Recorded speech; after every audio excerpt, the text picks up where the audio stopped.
w'Imana igenekerezo rya 23 Gitugutu niho haramutswe habitanguzwa icese ry'ibikorwa vy'ikivuko ca Dar es Salaam mu Burundi TPA Tanzanian Port Authority mu mfunyapfunyo. Ibirori bikaba byari vyatewe iteka n'abashikiranganje b'ubudandaji b'ibihugu vy'u Burundi na Tanzania hamwe n'abagwizatunga batandukanye.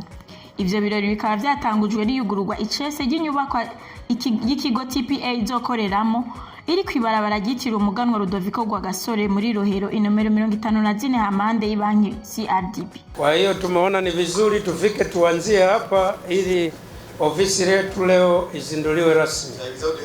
Inyuma y'iryo yugururwa abanyacubahiro n'abagwizatunga bari bitabiye ivyo birori beretswe ibisata bitandukanye bizokorerwa muri ico kigo. Ibirori nyezina bikaba byabandanirije ku Hotel Royal Palace aho abo banyacubahiro batandukanye bafasha amajambo. Ni ijambo ry'iwe umuyobozi wa TPA yashimiye abari bitavye ivyo birori na cane abashikiranganje bibi bihugu mu kubona bashize mu ngiro amasezerano y'uruhanahane rw'ibidandazwa yari mu vyafunditswe mu nama yabereye Kigoma yari yahuje n'icubahiro Evariste Ndayishimiye umukuru w'igihugu c'u Burundi na n'icubahiro John Joseph Pombe Magufuli umukuru w'igihugu ca Tanzania mu kwemera icese itanguzwa ry'ibikorwa vy'ico kigo mu Burundi. Nayo mu ijambo ry'uwari yaserukiye abagwizatunga Eric Ntangaro arongoye ishirahamwe Active Association des Transporteurs International Burundi rihuza abadandaza bacisha ibidandazwa vyabo mwibarabara mu mazi no mu kirere yashimye utwigoro twa leta ya Tanzania mu korohereza abadandaza yongera asaba ko yora bigafasha mu gukemura ingorane zigihanze abadandaza b'abarundi bakorera muri ico gihugu. Mu ntabare banze ndababwire uko ibintu vyari vyifashe imbere yuko TPA itangura kuza gukorera ngahe Bujumbura.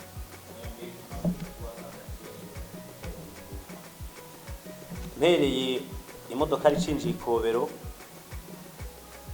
hariho ingorane z'uko kugira ngo bayarurisire muri systeme ya Tanzania Revenue Authority imodoka ashobora kumara imisi 3 irindiriye kuko bavuga ngo network is down ugasanga imodoka ari bayanditse bacishije ku rusumo.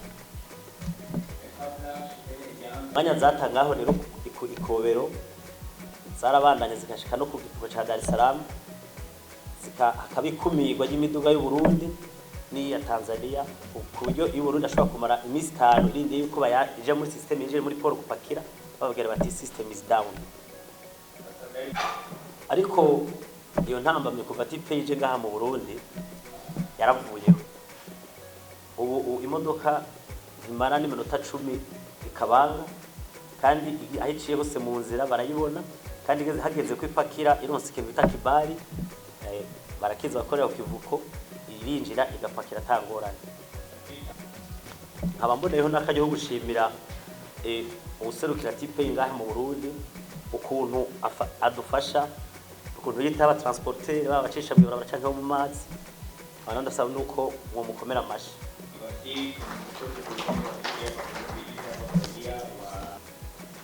Abandi noshimira cyane nabarongoye Corridor Central ukuntu bakora batiziganya kugira ngo izo nzitizi zihave kuko twebwe dushika muri Tanzania ariko tubikoze ko baratunyarukiza. Ariko naho mwumva byose bimeze neza turiko turabitera amashugwe bya TPA na Corridor Central ariko utunenge ntitubuze natonyere sinogera ntatubuze.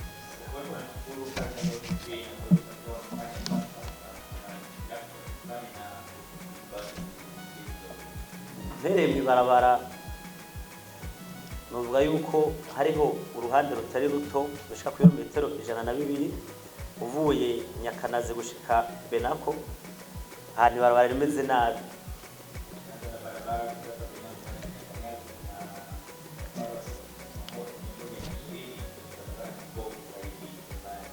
Hagira ko ngira Imana umushikiranganje w'ibikorwa bya leta muri Tanzania akaba ngaha ko yodufasha kuko abantu bo muri Kagera bageze igihe bari bafashe amamashini bakayatwaraho mu mvura aho gukora ibarabara zigaca amafaranga mu gukwega amakamyo yashaye.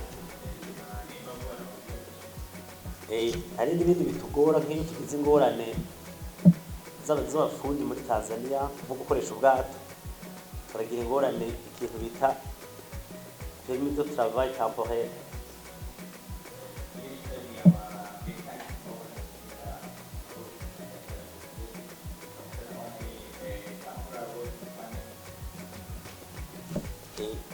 aba ari akazi katarenza nk'ukwezi mugabo Tanzania ikaturihisha iyo permis de travail. Twasaba yuko murazi ko dufite ubucuti bwiza kuko mwabivuze dufite ujirani mwema yuko modutezurira ayo mafaranga turiha akavaho kuko turi muri trade facilitation. Murazi yuko amafaranga yose yirabata ku dernier consommateur. Ku ruhande rw'umushikiranganje w'u Burundi Mufasoni Immaculée Ndabaneze yashimiye mugenzi we w'igihugu ca Tanzania yaje gushitsa ivyo abakuru b'ibihugu bemeranije. Yongera yibutsa ko ibikorwa nk'ivyo bigiye gukomezwa, akaba yatanze akarorero k'ibarabara ry'indarayi rizohuza ibi bihugu vyombi mu guca Ikigoma, Musongati, Gitega, Bujumbura rigana mu gihugu kibanyi ca Kongo. Prédécesseur, me permettez que je prononce mon discours en français. Excellence Madame l'ambassadeur de la République unie de Tanzanie, honorables députés et sénateurs, Monsieur le secrétaire exécutif de l'Agence de facilitation du transport du corridor central, Monsieur le secrétaire permanent et Madame l'assistante du ministre au ministère du Commerce, du Transport, de l'Industrie et du Tourisme, Monsieur le directeur général de l'autorité portuaire de Tanzanie, TPA, Monsieur le secrétaire général de la Chambre fédérale du commerce et d'industrie du Burundi, Monsieur le représentant pays au Burundi de Trademark Africa, Mesdames, Messieurs les membres de la délégation tanzanienne, Monsieur le représentant de l'Association des transporteurs internationaux au Burundi, Mesdames, Messieurs les opérateurs économiques et usagers du port de Dar es Salaam, distingués invités, Mesdames, Messieurs, tout protocole observé. Au nom du gouvernement de la République du Burundi et en mon nom propre, permettez-moi d'exprimer particulièrement mes chaleureux mots de bienvenue et mes sincères salutations à la délégation tanzanienne conduite par son Excellence, Monsieur le Ministre des Travaux publics, du Transport et de la Communication. Je leur souhaite un excellent séjour à Bujumbura, la capitale économique de notre beau et paisible pays, le Burundi. Je voudrais ensuite saisir cette opportunité pour réitérer mes sincères remerciements à vous tous, distingués invités. Merci pour avoir sacrifié votre précieux temps, malgré vos multiples responsabilités, pour être ici avec nous à l'occasion de l'ouverture solennelle du bureau de l'autorité portuaire du port de Dar es Salaam à Bujumbura. En effet, cet événement s'inscrit dans un processus visant le renforcement des relations commerciales bilatérales entre la République du Burundi et la République unie de Tanzanie et l'intégration régionale effective. De plus, la décision d'ouverture solennelle de ce bureau fait partie de l'une des décisions prises par nos deux chefs d'État lors de leur rencontre à Kigoma le 19 septembre 2020.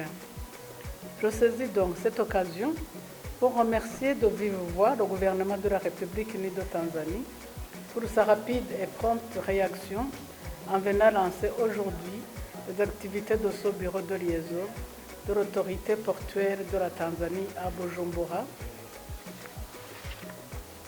qui est une extension du port de Dar es Salaam et qui servira de pont entre les opérateurs économiques burundais et le port de Dar es Salaam. Excellence, Monsieur le Ministre, Mesdames, Messieurs, distingués invités, les missions essentielles du bureau de liaison du port de Dar es Salaam, qui vient d'être ouvert à Bujumbura, s'articulent autour de 5 grands points, à savoir la facilitation des opérations de dédouanement et de transit des cargos burundais transitant sur le port de Dar es Salaam, la vérification des tarifs portuaires appliqués au port de Dar es Salaam, jouer le rôle de liaison avec les agences gouvernementales tanzaniennes, telles que l'Office tanzanien des recettes et d'autres parties prenantes dans de telles opérations, parties prenantes clés, telles que l'Association tanzanienne des transporteurs routiers et l'Association tanzanienne des agences en douane et transitaires, pour résoudre les défis pouvant causer des impacts négatifs sur le dédouanement et le transport fluide le long de tout le corridor central.